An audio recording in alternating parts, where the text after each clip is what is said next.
Hello शिक्षक बंधु, इस वीडियो के अंदर हम बात करेंगे कि इस शिक्षा कोर्स वेबसाइट पे अपना training details and training certificate कैसे अपलोड करें। इसके लिए आप किसी भी ब्राउज़र को ओपन करेंगे।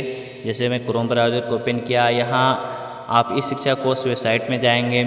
जाने के बाद में सिलेक्ट यूज़र टाइप में आप टीचर सेलेक्ट करेंगे, फिर अपना यूज़र कोड, पासवर्ड और फिर आप मैथ प्रोग्राम सोल्व जो आता है इसको सोल्व करेंगे, साइन इन करेंगे। साइन इन करने के बाद में साइड में एक ऑप्शन दिखेगा टीचर ट्रेनिंग का, इसके ऊपर क्लिक करेंगे। क्लिक करने के बाद में 3 डॉट्स पे क्लिक करेंगे। जैसे 3 डॉट्स पे क्लिक करेंगे ट्रेनिंग डिटेल्स का ऑप्शन आएगा। फिर जो है ऐड पे क्लिक करेंगे। एकेडमिक ईयर आपका 2024-25 से रहेगा। ट्रेनिंग नेम में आपको चूज करना है, अगर कंप्यूटर टीचर हैं तो कंप्यूटर टीचर ट्रेनिंग क्लिक करेंगे। FLN ICT 3 अगर हैं तो इसको 3 पे क्लिक करेंगे।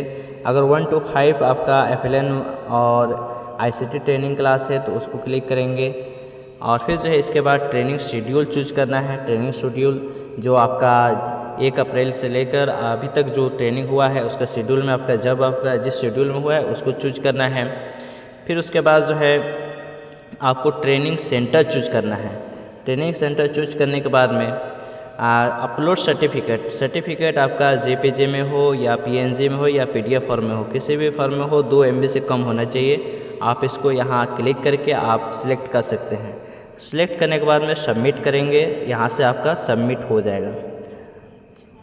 अगर आप चाहते हैं कि देखना कि क्या ये हुआ है या नहीं हुआ, तो इसके लिए व्यू के ऑप्शन पे आप क्लिक करें और व्यू के ऑप्शन पे क्लिक करके आपको ट्रेनिंग नेम डालना है और ट्रेनिंग शेड्यूल डालना है, ट्रेनिंग सेंटर पे डालना है और सर्च करेंगे तो आपका स्क्रीन पे यहाँ पे दिखा दिया जाएगा।